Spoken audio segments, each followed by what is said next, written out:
ఈ రోజున ఈ ఒక్క అవకాశాన్ని మీరు అస్సలు వదులుకోవద్దు. ఓం నమ శివాయ. వీడియో చూస్తున్న మీ అందరికీ కూడా ధన్యవాదాలండి. వీడియో మీకు నచ్చితే తప్పకుండా ఒక చిన్న లైక్ అయితే చేసి మమ్మల్ని సపోర్ట్ చేయండి. మా కష్టానికి, మా శ్రమకు ఖచ్చితంగా మీరు సపోర్ట్ చేసిన వారు అవుతారు. ఈ రోజున ఈ రాశి జాతకుల యొక్క దిన ఫలాల ప్రకారం మనం గమనించుకుంటే ఎలా ఉంటుంది, ఎటువంటి ఫలితాలు కలగబోతున్నాయి అనే వివరాలు ఒక్కొక్కటిగా విని తెలుసుకుందాము. ఒక సీక్రెట్ అవకాశం ఈరోజు ఈ రాశి జాతకులకు లభించబోతుంది. ఆ అవకాశం ఏమిటి, ఆ అవకాశం ఏ రూపంలో రాబోతుంది, ఇటువంటి పూర్తి అంశాలు అన్నీ కూడా వీడియోలో తెలుసుకుందాము. శ్రీ రేణుక ఎల్లమ్మ మైసమ్మ తల్లి జ్యోతిష్యాలయం. మీకు ఎటువంటి సమస్యలు ఉన్నా సిద్ధాంతి గారిని సంప్రదించండి. శ్రీ రేణుక ఎల్లమ్మ తల్లి ఆశీస్సులతో జ్యోతిష్యం చెప్పబడును.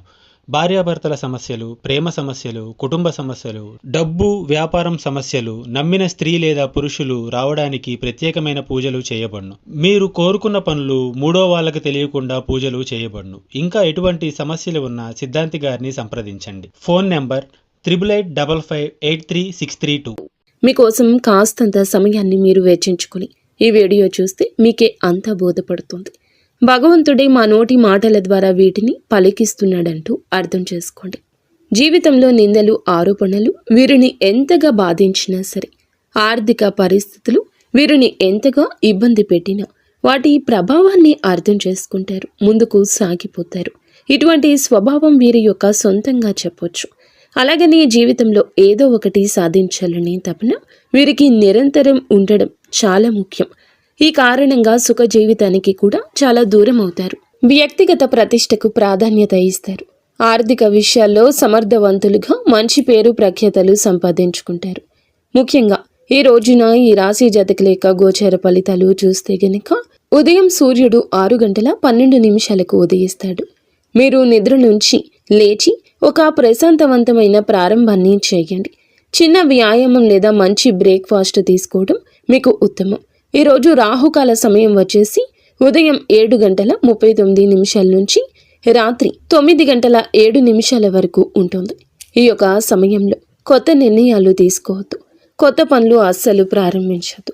వృత్తి, ఉద్యోగ పరంగా ఈరోజు దినఫలాలు చూస్తే ఆఫీసు విషయంలో లేదా వర్క్స్ విషయంలో కొన్ని పాత పనులు ముగించడానికి లేదా మునుపటి సమస్యలు పరిష్కరించడానికి చాలా అనుకూలమైన రోజు. కానీ కొత్త రిస్క్ ప్రాజెక్టు గురించి ఈరోజు మీరు అస్సలు ఆలోచించద్దు. చిన్న సహకార ప్రాజెక్టులు, కొలాబరేషన్ లాభప్రదంగా ఉంటుంది. ఆర్థిక పరిస్థితి ఈ రోజున మిథున రాశి జాతకుల గురించి మనం గమనించుకుంటే వీరు ధనం విషయంలో చాలా పొదుపరులుగా చెప్పొచ్చు. అవసరానికి ధనం ఖర్చు పెడతారు, అనవసరమైన వాటికి ఖర్చు పెట్టరు. అవసరమైన 10 సార్లు ఆలోచించి ఆచితూచి అందుకు అవసరమైతేనే ధనాన్ని ఉపయోగించడం ఈ రాశి జాతకుల నైజం. ఫస్ట్ నుంచి అలాగే ఉంటారు. బాధ్యతలు ఎక్కువగా ఉంటాయి కావున ఈ అలవాటు వీరికి అలవాటు అయ్యింది. అయితే ఈ అలవాటు పట్ల చాలా వరకు నెగిటివిటీని ఎన్నోసార్లు పొందారు. కానీ మీరు ఆ అలవాటుని మార్చుకోరు. ఎందుకంటే కుటుంబం కోసం కష్టపడే తత్వం ఉంటుంది. బరువు బాధ్యతలు మోసే ఈ రాశి వారికి ఆర్థిక పరిస్థితి ఎలా ఉంచాలో చాలా బాగా ఎరుక. ఇక ధనం విషయంలో ఈ రోజు అనుకోని ఖర్చులు రావచ్చు. కాబట్టి మీరు ఖర్చులను నియంత్రించుకోండి.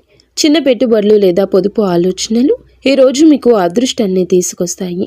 ప్రేమ మరియు సంబంధిత బాంధవ్యాలు కూడా ఈ రోజు మీకు చాలా వరకు ఒక విషయంలో నాజుకైన దృష్టి మీకు చాలా అవసరం. మాట్లాడేటప్పుడు స్పష్టంగా, ప్రేమగా ఉండాలి. ఒక చిన్న సీక్రెట్ అవకాశం ఉంటే అనుకోని పరిచయం లేదా రహస్య సందేశం మీకు లభించే అవకాశాలు కనిపిస్తున్నాయి. తర్వాత ఇది మీకు మంచి ఫలితాన్ని ఇస్తుంది. కుటుంబంలో చిన్న వాగ్వివాదాలపై దృష్టి పెట్టండి. పెద్ద వాదనల జోలికి అస్సలు వెళ్ళదు. ఆరోగ్యపరంగా చూస్తే శారీరకంగా మీరు బాగున్నారు, కానీ మితంగా ఉండండి, మితంగా తినండి. హెల్దీ ఫుడ్ తీసుకోండి, మితమైన వ్యాయామం చేయండి, చాలా మంచిది. మనసులో ఉద్రిక్తత పెరగకుండా ప్రశాంతంగా ఉండడం చాలా అవసరం. ఇక ఆధ్యాత్మిక పరంగా చూస్తే, విజ్ఞాన పరంగా చూస్తే ఈరోజు చిన్న ధ్యానం, ప్రార్థన లేదా ఆలోచనల్లో మీరు తాజా ఆలోచనలు పొందకూడదు. ఒక చిన్న రహస్య అవకాశం కూడా కనిపిస్తుంది.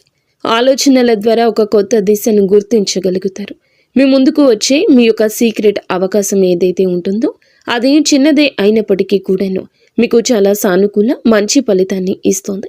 అది కొత్త పరిచయం రూపంలో ఉండొచ్చు, ఒక చిన్న రహస్య ఒప్పందము కావచ్చు, ఆత్మ పరిశీలన ద్వారా కొత్త ఆలోచనలు రావడం కావచ్చు. ఈ యొక్క అవకాశాన్ని సావధానంగా జాగ్రత్తగా ఉపయోగించుకుంటే భవిష్యత్తులో శుభదాయకమైన మంగళకరమైన ఫలితాలు పొందుకుంటారు. ఈరోజు రాహుకాలం దుర్ముహూర్తం ఎక్కువగా ఉంది. ఈ సమయంలో ముఖ్యమైన నిర్ణయాలు అస్సలు తీసుకోవద్దు. మధ్యాహ్నం 11:39 నుంచి 12:25 వరకు అభిజిత్ ముహూర్తం ఉంది. ఈ ముహూర్తంలో కొత్త ప్రయత్నాలు చేయొచ్చు. శుభరంగులు వచ్చేసి తెలుపు, గోల్డ్ కలర్, అలాగే గులాబీ రంగు. ఈ దుస్తులు ధరించి నూతన కార్యక్రమాలు మొదలు పెట్టడం చాలా మంచిది. ఈరోజు సమయానుకూలంగా మీరు సహనంగా ఉండండి, ప్రశాంతమైన మైండ్తో ఉండండి. ఇది మీకు మంచి ఫలితాలు తీసుకొస్తుంది. ముఖ్యంగా ఈ రాశి వారు వృత్తి ఉద్యోగ జీవితంలో ఈరోజు ప్రగతి కనిపిస్తుంది. ఆర్థిక విషయంలో మాత్రం ఖచ్చితంగా జాగ్రత్తగా ఉండాలి. ప్రేమ సంబంధిత విషయాల్లో కూడా జాగ్రత్త అవసరం. అనారోగ్యం, మానసిక శాంతిపై దృష్టి సహకరించండి.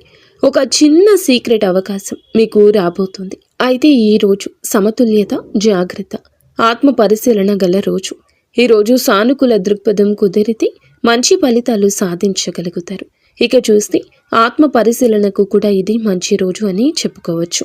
చిన్న జర్నలింగ్ కానీ, రిఫ్లెక్షన్ కానీ, మెడిటేషన్ కానీ చేయడం ద్వారా జీవిత లక్ష్యాలను స్పష్టంగా మీరు చూడవచ్చు. అయితే ఆలోచనల్లో ఒక కొత్త ఆలోచన లేదా ఒక కొత్త ప్రాజెక్టు లేదా కొత్త దిశ మీకు కనిపించవచ్చు. అయితే నూతన ఆలోచనలు, డిజిటల్ టూల్స్, అప్లికేషన్స్, కొత్త ప్రాజెక్టులు ఈరోజు ప్రయత్నించడానికి సమయానుకూల సమయము. చిన్న సాంకేతిక పరిష్కారం కూడా వృత్తి విషయంలో కూడా మీరు ముందడుగులు వేస్తారు. అయితే నాలెడ్జ్ అప్డేట్స్ చేసుకోవడానికి, కొత్త విషయాలు నేర్చుకోవడానికి కూడా ఈరోజు మంచి అవకాశం మీ ముందుకు వస్తుంది. ప్రతికూలతలు అనుకూలతలుగా మార్చుకోవడానికి మీరు శివారాధన చేసుకోండి, మేలు కలగ చేస్తుంది. అలాగే విష్ణు సహస్రనామ పారాయణం చేయండి. మీ శక్తి మేరకు పేదలకు, అనాథలకు, అభాగ్యులకు, పశుపక్షాదులకు దాన ధర్మాలు చేయడం కూడా మంచి పుణ్య బలాన్ని ఖచ్చితంగా పొందుకుంటారు. ఫ్రెండ్స్, చూసారుగా మిథున రాశి జాతకులకు ఎలా ఉండబోతుంది, ఎటువంటి ఫలితాలు ఈ రాశి జాతకులు పొందుకోబోతున్నారు. ఎప్పుడైనా గుర్తుంచుకోండి, మంచికి మంచి వస్తుంది, కానీ కాస్త ఆలస్యం అవుతుంది. ఇప్పటి కలియుగంలో మంచికి తాలూకా ఫలితం పొందుకోవడం చాలా వరకు కూడా నడకన తలపిస్తుంది. కానీ ఎప్పుడూ మంచిగా ఉండండి, మంచి పనులు చేయండి. వీలైతే మంచి చేయండి, లేదంటే మీరు కామ్గా ఉండండి. కానీ ఎదుటి వారికి కష్టపెట్టే ఆలోచన మాత్రం ఎప్పటికీ చేయొద్దు. మీ మనసును ఎప్పుడూ ప్రశాంతంగా ఉంచుకోండి. ఈ పని నా వల్ల కాదు, చేత కాదు అని నిరాశ చెందొద్దు. నాకు అదృష్టం లేదు, నా వల్ల ఏదీ కాదు, నన్ను ఎవరు అభిమానించరు, నా ప్రేమ నాకు ఎప్పుడూ దగ్గర ఉండదు, నేను ఎప్పుడూ ఒంటరిని, ఇటువంటి మాటలు అనుకోవద్దు. దరిద్ర దేవతను ఆహ్వానం పలికినట్లు అవుతుంది. ఎప్పటికీ కూడా చిరునవ్వులు చిందిస్తూ మీ జీవిత గమ్యం వైపు అడుగులు వేస్తూ ఉండండి. అంతా మంచి జరుగుతుంది. ఫ్రెండ్స్ చూసారుగా ఈ వీడియో మీకు నచ్చితే తప్పకుండా ఒక చిన్న లైక్ అయితే చేసి మమ్మల్ని సపోర్ట్ చేయండి. ధన్యవాదములు.